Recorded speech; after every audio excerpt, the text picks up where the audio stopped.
And welcome everyone, thank you very much. Hopefully you're having a quality day, quality night, wherever you are in the world. But thank you. Alright everyone, hopefully having a cracking day. Let me know what you thought of the Wigan match. Obviously it was last night. I'll talk a bit about the Wigan match. Keita news. Oxlade-Chamberlain, Wenger's come out and had a word about him. And obviously the new left back that Liverpool will be requiring in the next coming weeks. Robertson, if you haven't seen my video, I've done a video about it, so check that out on the channel. Very much I go into more in-depth analysis of what the potential left back that we might be getting from Hull, and potentially what it means for Alberto Moreno as well, going out the other door as well. But firstly, little recap on last night's game. Let me know what you thought of the match. It was, for me, it was just a typical pre-season match, wasn't it? It was all about getting a base level of fitness, really. It was amazing to see Mohamed Salah get his goal, really. For me, that is cracking. That's going to do the world of good. Let me know what you thought about Mohamed Salah. For me, Firmino's touch is still back in Brazil. Obviously, he's just recently been married, but pre-season game anyway, his touch isn't going to be there within 2. He needs to get properly up and running.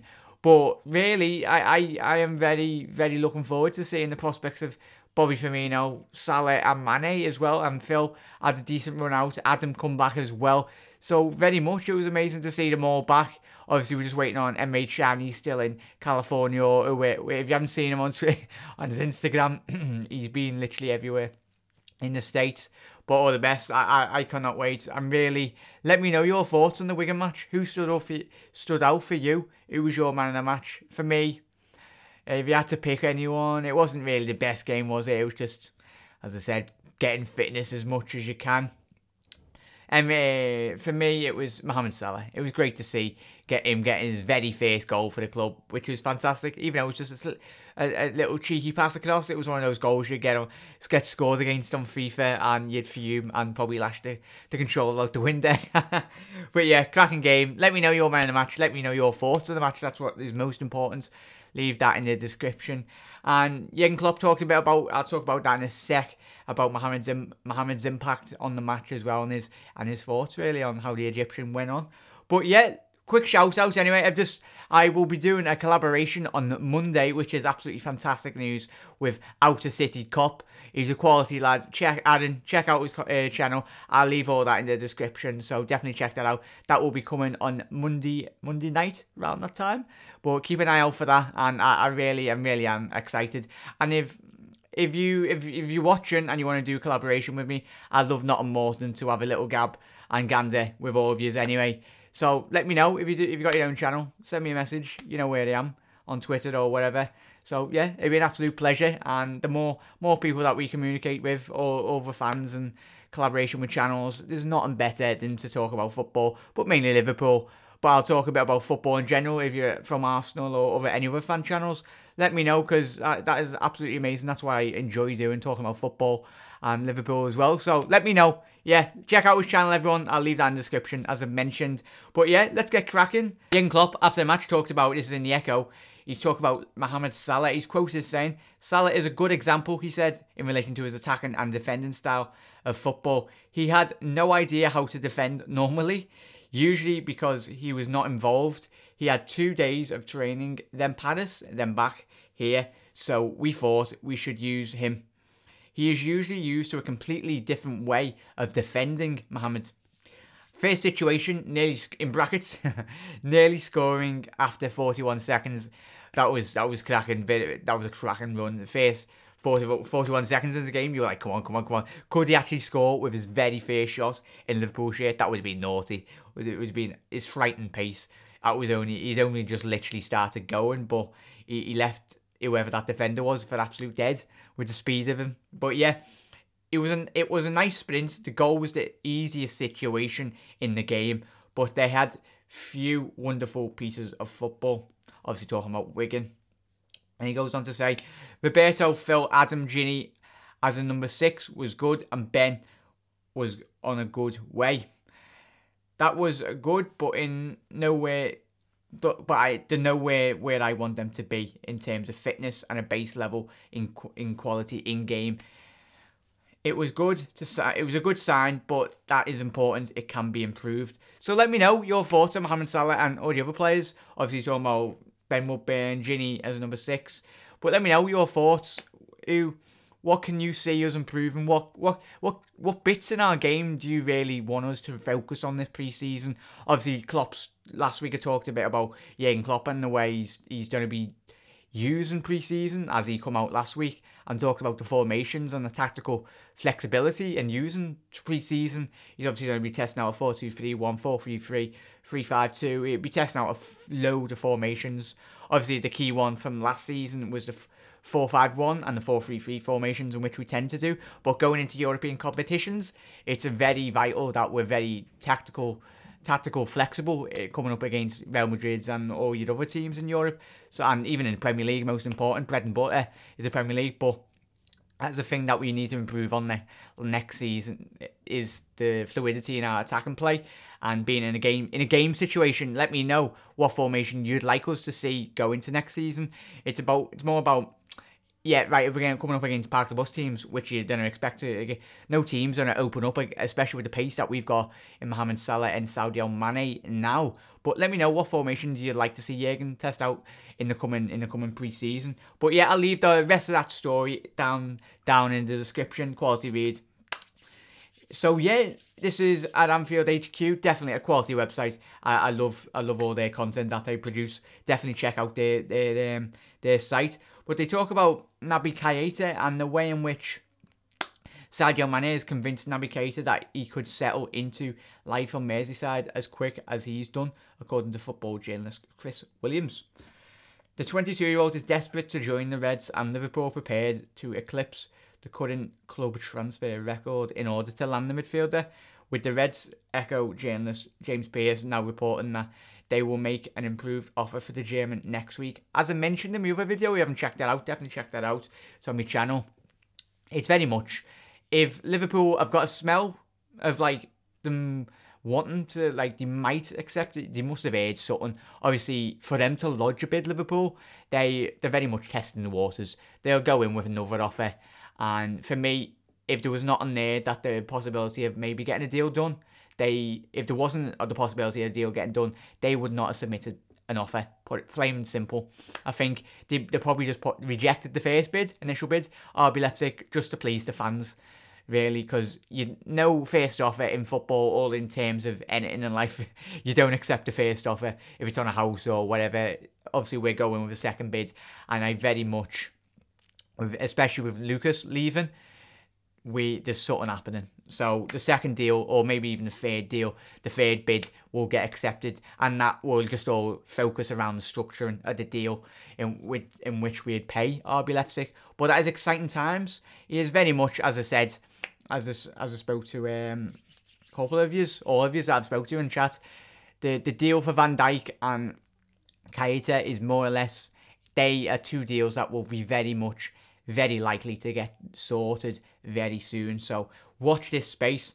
As always, I'll leave that in the description. Quality read from the lads at Anfield HQ. Yeah, this in the Alex Oxlade-Chamberlain. Wenger insists Alex Oxlade-Chamberlain will be staying at Arsenal. Liverpool target will stay, in commas, at Emirates, says Gunner boss. Liverpool hopes, obviously, we've been trying to sign Alex for... It's been coming out all the summer that he's very much not going to be signing his deal. And with Arsenal in the past, you can name all the players off, Nasri and all them, and Fabregas and Van Persie. They're a club in which they like to let their players run down their contracts, which we're doing with Emre Can at the minute. Hopefully Emre gets his sorted, but you're playing with fire. As soon as any player gets into the last year contract, the club's power and their bargaining chips have gone out the window, because a player could just turn around and say, right, I want this X amount of money, and if the club are going, no, we don't want to really pay it, they can just be like, right, sounds, I'll run my contract down, and then you get nothing for me. So more or less, as soon as a player gets into the last year contract, they have the power. And very much Alex has turned around and said, maybe it's probably not, it might be a bit about money, but at the end of the day, footballers still get paid. And if Alex is going, right, another club, say in the Premier League, is offering me this amount, and they're going to be offering me more of a first team opportunity, he's very much in his right to go, right? See you later. And then he's very much going to go. So Alex Asked about the situation, Arsenal friendly win against Western Sydney, Wenger replied, yes, 100%, I expect him to stay. No matter the speculation, he will stay. And his agent, so that is, especially if managers are getting asked about like transfers, and he's very much Wenger. I think he's a quality manager, but I think sometimes when you watch Wenger, he's very stubborn. Sometimes in the situations he gets with his situations and players running down the contracts, his way in which he thinks, and that is very much a lot of Arsenal fans. They're split on Wenger. Yeah, they would like him to stay, and obviously he signed his new 2-year deal at the end of last season, so he's very much not going anywhere. But for me, let me know your thoughts on Alex Oxlade-Chamberlain. Would he be welcomed into your squad? For me, squad numbers and a difficulty in selection really is a headache in which I want Jurgen Klopp to have. I don't want to come the end of last season. Obviously, we had kids on the bench, and if you're going to a season with Alex Oxlade-Chamberlain, Coutinho, whoever is on the bench, that is what we want as a club. We want squad depth and the situation to come up and be like, who would then play in midfield? Who would then play forward? Like, that's what you want in a team. That shows that you've got the players, the squad depth to go and challenge on all fronts. So definitely check that out. That's Alex Oxlade-Chamberlain in the Liverpool Echo. It's a fantastic read. Just talking about, obviously Wenger goes into more detail about the situation in their pre-season, and so yeah, definitely a quality read. And obviously, if you haven't seen my other video on Andy Robertson, I broke that last night. As soon as it's more or less a done deal in relation to the young Scotland international. Let me know your thoughts on him. Obviously, apologies for everyone that's commented on the video. I will be replying as soon as I've edited this, and I will reply as soon as. But yeah, let me know your thoughts on everyone. What are your thoughts on us getting him left back? For me, I think James is going to be our first choice left back. Like it or not, Jurgen Klopp very much sees the Englishman as his preferred choice in that position. For me, James Milner do a cracking job, but there'll be situations, but I think we're more or less going to be focusing our game on a more attacking style. But if we can get that back line more focused and playing in a more solid situation, and the more time they play, either that be Van Dijk with Matip and Kleiny and Mignolet and Milner playing the back five, if we can get them playing more consistently. Obviously, you looked at Leicester and you looked at Chelsea. They very much were very lucky with injuries. So the more time the back five play together, the more better and more comfortable they will get used to each other's game. So that, for me personally, I trust Jurgen, and we should all trust Jurgen. If he wants to play Milner at left back, we trust Jurgen, because he's got tons more footballing experience than all of us sat here. But yeah, like literally this story, Empire the Cop, is coming from. It's talked about Hull City wanting our young upcoming prospect of Kent. When I seen this, they're wanting to take him on loan, obviously from us. Let me know, what would you do with Kent? Would you send him out on loan?